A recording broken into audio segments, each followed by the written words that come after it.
आखिर कौन है सुब्रमण्यम जयशंकर? जानेंगे उनका जीवन परिचय, उनके प्रारंभिक जीवन के बारे में, जानेंगे उनके परिवारजनों के बारे में। कैसा था एस जयशंकर का राजनीतिक सफर? कौन सी उपलब्धियां थी जो उन्होंने अपने जीवन में हासिल की? नमस्कार, स्वागत है आपका टीवी 100 पर। मैं हूं निशा कसाना। अपनी विदेश नीति से पूरे भारत की विश्व भर में एक अलग पहचान बनाने में अपना योगदान देने वाले एस जयशंकर को आखिर कौन नहीं जानता। आज की तारीख में भारत के वो विदेश मंत्री हैं जिन्होंने देश हित के लिए हमेशा तत्परता से काम किया। उन्होंने भारत की विदेश नीति को एक अलग मुकाम पर पहुंचाने में अपना अतुल्य योगदान दिया। भारत के संबंध दूसरे देशों के साथ कैसे घनिष्ठ और मजबूत हो सकते हैं, इस दिशा में उन्होंने लगातार काम किया और आज भी कर रहे हैं। इस सदी में हथियार नहीं, ज्ञान ही सबसे बड़ी ताकत होगी, ये कहना था के सुब्रमण्यम का, जो कि विदेश मंत्री एस जयशंकर के पिता हैं। एस जयशंकर ने अपने पिता के इस कथन को अपने जीवन में बखूबी उतारा है। एस जयशंकर ये वो नाम है जिसने अंतर्राष्ट्रीय पटल पर भारत के हितों, सुझावों और जरूरत पड़ने पर भारत के रुख को पूरी दुनिया के सामने बड़ी बेबाकी के साथ रखा। एस जयशंकर भले ही कम शब्दों का इस्तेमाल करते हो, लेकिन जब भी वो अपने शब्दों का इस्तेमाल करते हैं तो वो शब्द इतने शक्तिशाली और शार्प होते हैं कि कई दिनों तक वो हेडलाइंस में रहते हैं। जब भी देश हित की बात आती है तो एस जयशंकर प्रधानमंत्री नरेंद्र मोदी के लिए उतने ही पसंदीदा और भरोसेमंद शख्स हैं जितने कि भारत के राष्ट्रीय सुरक्षा सलाहकार अजीत डोभाल साहब हैं। रिटायरमेंट के महज 72 घंटे बाकी थे, तब अचानक प्रधानमंत्री मोदी ने उन्हें बुलाया और सचिव बना दिया और एक नई जिम्मेदारी उनके मजबूत कंधों पर डाल दी थी। इसलिए आज हम बात करेंगे भारत की विदेश नीति को एक अलग मुकाम पर पहुंचाने वाले और बेबाकी के साथ भारत का पक्ष रखने वाले एस जयशंकर साहब के बारे में। आखिर कौन है सुब्रमण्यम जयशंकर?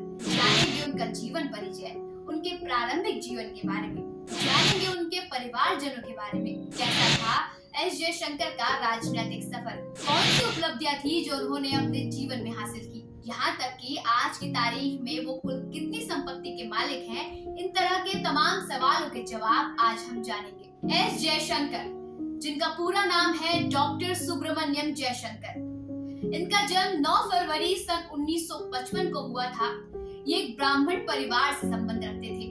इनके पिता का नाम के सुब्रमण्यम है, जो कि एक भारतीय रणनीतिक मामलों के विश्लेषक, साथ ही एक प्रसिद्ध पत्रकार और एक सिविल सेवक थे। सुब्रमण्यम जयशंकर की माताजी का नाम सुलोचना जयशंकर है। उनके आईएएस पिता K Subrahmanyam father of Indian strategic thoughts जाने जाते थे, जबकि माँ म्यूजिक में पीएचडी है। सुब्रमण्यम जयशंकर का पालन पोषण दिल्ली के ही एक मध्यम वर्गीय परिवार में हुआ था। आगे चलकर उन्होंने जापान की रहने वाली क्योको नाम की एक लड़की से शादी की थी। उनकी एक बेटी मेधा जयशंकर और 2 बेटे ध्रुव जयशंकर और अर्जुन शंकर हैं। उनके बड़े बेटे ध्रुव की शादी कैसेंड्रा से हुई थी। एस जयशंकर की कुल संपत्ति के बारे में अगर हम बात करें तो इनकी कुल संपत्ति करीब 15 करोड़ रुपए है। इस बात की जानकारी उन्होंने राज्यसभा चुनाव नामांकन के समय चुनाव आयोग को दी थी। क्या आप जानते हैं कि डॉक्टर एस जयशंकर तमिल, रूसी, हिंदी, मंदारिन, जापानी और हंगेरियन जैसी कई भाषाओं को भी जानते हैं। दरअसल अंतर्राष्ट्रीय स्तर पर पोस्टिंग के दौरान उन्होंने इनमें से कई सारी भाषाएं सीखी थी। सुब्रमण्यम जयशंकर की शिक्षा पर अगर हम नजर डालें तो उन्होंने अपनी प्रारंभिक शिक्षा एयरफोर्स सेंट्रल स्कूल नई दिल्ली में प्राप्त की। उन्होंने स्नातक की परीक्षा सेंट स्टीफेंस कॉलेज नई दिल्ली से प्राप्त की। इसके बाद उन्होंने जवाहरलाल नेहरू यूनिवर्सिटी दिल्ली से इंटरनेशनल रिलेशनशिप में एमफिल और पीएचडी की डिग्री हासिल की। उसके बाद उन्होंने भारतीय विदेश सेवा ज्वाइन की और यहाँ पर उन्होंने कई अहम पदों पर काम किया। दरअसल दिल्ली के जेएनयू में एडमिशन लेने के पीछे भी एक कहानी है। दरअसल एस जयशंकर एडमिशन के लिए आईआईटी में गए थे, लेकिन पास ही के जेएनयू में भारी भीड़ देखने के लिए वो पहुंच गए और वहां उसके बाद सीधे एडमिशन लेकर ही लौटे।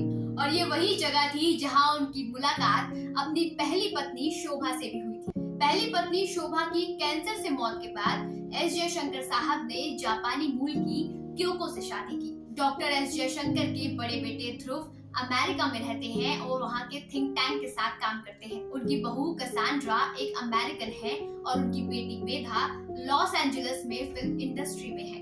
एस जयशंकर के राजनीतिक सफर के बारे में अगर हम बात करें तो उनका अधिकांश करियर विदेशी संबंधी पदों पर ही कार्य करते हुए गुजरा। लेकिन साल 2019 में जब भारतीय जनता पार्टी को प्रचंड बहुमत मिला तो उस समय मोदी कैबिनेट में डॉक्टर एस जयशंकर को कैबिनेट सचिव से सीधे विदेश मंत्री बना दिया गया था। यह भारतीय इतिहास में पहली बार ऐसा हुआ था कि किसी कैबिनेट सचिव को सीधे सरकार के द्वारा विदेश मंत्री बनाया गया हो। विदेश मंत्री बनने के बाद उन्होंने भारत की विदेश नीति को और भी मजबूत और सशक्त किया है, जिसका परिणाम ये हुआ कि आज की तारीख में भारत दुनिया भर में एक मजबूत देश के रूप में जाना जाता है, जिसकी विदेश नीति का डंका पूरी दुनिया में सुनाई पड़ रहा है। इसलिए हम कह सकते हैं कि एस जयशंकर का राजनीतिक करियर 2019 में शुरू हुआ, जो कि अभी तक जारी है और आने वाले समय में भी वो जारी रहेगा, क्योंकि इस बात के संकेत सरकार की तरफ से भी दिए गए हैं। विदेश मंत्री के तौर पर एस जयशंकर किस प्रकार काम कर रहे हैं, शायद ही कोई विदेश मंत्री आज तक भारत में ऐसा कर पाया होगा। अगर विस्तार से डॉक्टर एस जयशंकर के राजनीतिक करियर पर हम नजर डालें तो 1979 में उन्होंने मॉस्को में भारतीय मिशन का प्रथम सचिव नियुक्त किया गया था।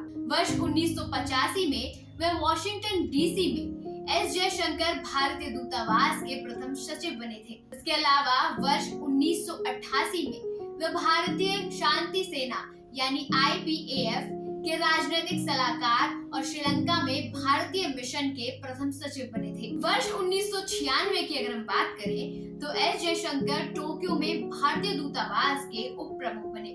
वर्ष 1996 की बात करें तो एस जयशंकर टोक्यो में भारतीय दूतावास के उप प्रमुख बने। वर्ष 2000 में वो चेक गणराज्य में भारत के राजदूत बनाए गए और वर्ष 2004 में उन्हें नई दिल्ली के विदेश मंत्रालय में संयुक्त सचिव के रूप में नियुक्त किया गया था और वर्ष 2007 में एस जयशंकर को सिंगापुर में भारत के उच्चायुक्त पद का कार्यभार सौंपा गया।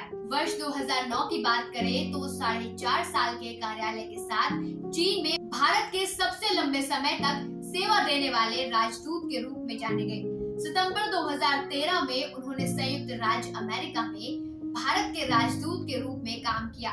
साथ ही 29 जनवरी 2015 को डॉक्टर एस जयशंकर को भारत के विदेश मंत्री के रूप में नियुक्त किया गया था। 28 जनवरी 2015 की बैठक के बाद उनकी नियुक्ति की घोषणा प्रधानमंत्री नरेंद्र मोदी की अध्यक्षता में की गई थी। भारतीय राजनीतिक क्षेत्र में आने से पहले डॉक्टर एस जयशंकर ने संयुक्त राज्य अमेरिका, चीन और चेक गणराज्य या चेक रिपब्लिक, जो कि यूरोप महाद्वीप में स्थित एक देश है, यहाँ राजदूत के रूप में कार्य किया। ये इस प्रख्यात पोर्टफोलियो के अलावा वे साल 2007 से 2009 के दरमियान सिंगापुर के उच्चायुक्त के रूप में भी कार्यरत रहे।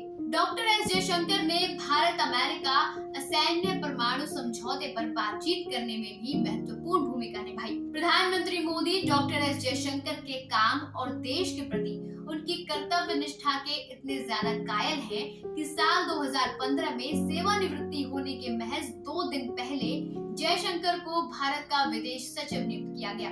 राजनीतिक घटनाक्रम 2019 में उन्हें केंद्रीय विदेश मंत्री के रूप में नरेंद्र मोदी के मंत्रिमंडल में शामिल किया गया। वर्ष 2019 में भारत के तत्कालीन राष्ट्रपति रामनाथ कोविंद द्वारा पद्मश्री पुरस्कार से भी सम्मानित किया गया था। एस जयशंकर के जीवन की उपलब्धियों के बारे में अगर हम बात करें तो सबसे बड़ी उपलब्धि है कि उन्होंने विदेश नीति में भारत को बहुत ज्यादा मजबूत और सशक्त किया है। आज की तारीख में भारत दुनिया में अपनी विदेश नीति से बड़े बड़े देशों को घेराबंदी कर रहा है और साथ ही भारत अपने हित में फैसले भी ले रहा है।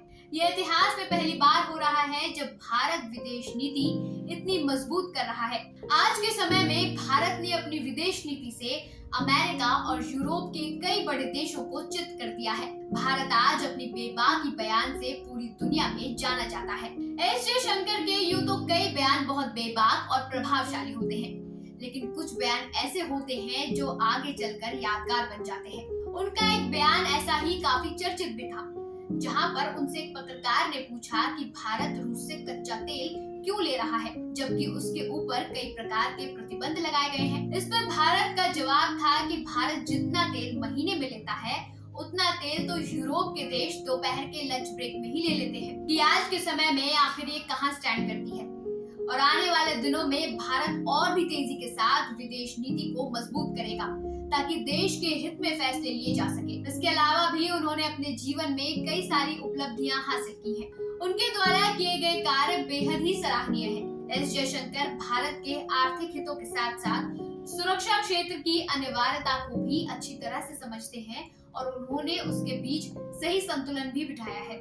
एस जयशंकर काफी लंबे समय तक पेइचिंग में भारतीय राजदूत रहे। हाल तक भारत और अमेरिका के द्विपक्षीय संबंधों में गिरावट आई थी, लेकिन एस जयशंकर को अमेरिका के साथ भारत के रिश्तों में बदलाव और इसमें बेहतरी लाने का श्रेय दिया जाता है। हालांकि उनके दूसरे सहयोगी ये कहते हैं कि इसका मतलब ये नहीं कहा जा सकता कि उनकी विदेश नीति अमेरिका पर केंद्रित है। वर्ष 2007 में एस जयशंकर सिंगापुर में भारत के राजदूत थे। वह द्विपक्षीय देश आसियान क्षेत्र के साथ संपर्क बढ़ाने के लिए काफी अहम है और इससे जयशंकर को यह आभास हुआ कि क्षेत्र में सुरक्षा तंत्र विकसित करने की जरूरत है। एस जयशंकर ने बुडापेस्ट, प्राग और टोक्यो में भी अपनी सेवाएं दी हैं। उन्होंने राजनीतिक विज्ञान में स्नातकोत्तर करने के साथ ही अंतर्राष्ट्रीय संबंध विषय में पीएचडी और एमफिल किया है। प्रधानमंत्री नरेंद्र मोदी चाहते थे कि जयशंकर प्रधानमंत्री कार्यालय से जुड़े, लेकिन बाद में उन्होंने राष्ट्रीय सुरक्षा सलाहकार अजीत डोभाल और वॉशिंगटन में भारत के राजदूत रहे एस जयशंकर के बीच दो शक्ति केंद्र बनाने की संभावनाओं के बारे में सोचा। अपने राजनयिक करियर में किए गए शानदार कामों और देश हित के प्रति अपनी दृढ़ता के कारण डॉक्टर एस जयशंकर को वर्ष 2019 में भारत के तत्कालीन राष्ट्रपति रामनाथ कोविंद द्वारा पद्मश्री से भी सम्मानित किया गया। एस जयशंकर के बारे में कहा जाता है कि जब वो विदेश सचिव थे तो उनकी जितनी ज्यादा शानदार पकड़ अमेरिकी सरकार में थी, उतनी ही दमदार राजनयिक संबंध उनके चीन से भी थे। अपने संबंधों और बुद्धिमत्ता के बल पर मुश्किल से मुश्किल राजनयिक समस्याओं को हल करना उनकी विशेषता रही है। पिछले 1.5 दशक में कई बार ऐसे मौके आए जब उन्होंने दोनों महाशक्तियों से संपर्कों के जरिए भारत की अड़चनों की तोड़ निकाली।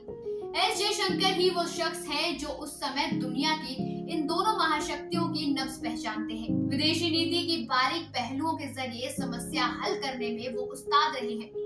भारत के परिप्रेक्ष्य में अंतर्राष्ट्रीय पटल पर कई बार उतार चढ़ाव देखने को मिले हैं, जिसे एस जयशंकर साहब ने बहुत ही खूबसूरती के साथ संभाला है। तो ये थी कहानी वर्तमान समय में भारत के विदेश मंत्री डॉक्टर एस जयशंकर के बारे में। आशा करते हैं कि आपको हमारी ये पेशकश पसंद आई होगी। मैं निशा कसाना जल्द मिलूंगी एक खास शख्सियत की एक खास कहानी के साथ। तब तक के लिए रखें अपना ख्याल और देखते रहिए टीवी 100। अगर आपके पास हो रहा है कुछ भी गलत या आपके पास है जनहित से जुड़ी खबर, तो आवाज उठाएं, वीडियो बनाएं, हम पहुंचाएंगे जिम्मेदारों तक आपकी आवाज। उठाएं अपना फोन, वीडियो बनाएं और हमें भेजें। हमारा नंबर है 8447819571। टीवी 100, उत्तर प्रदेश, उत्तराखंड, दिल्ली, मंदिर दर्शन, बॉलीवुड, हिमाचल प्रदेश, हरियाणा। फैक्ट और मोटिवेशन के लिए चैनल को लाइक करें, सब्सक्राइब करें और बेल आइकन को प्रेस करना ना भूलें।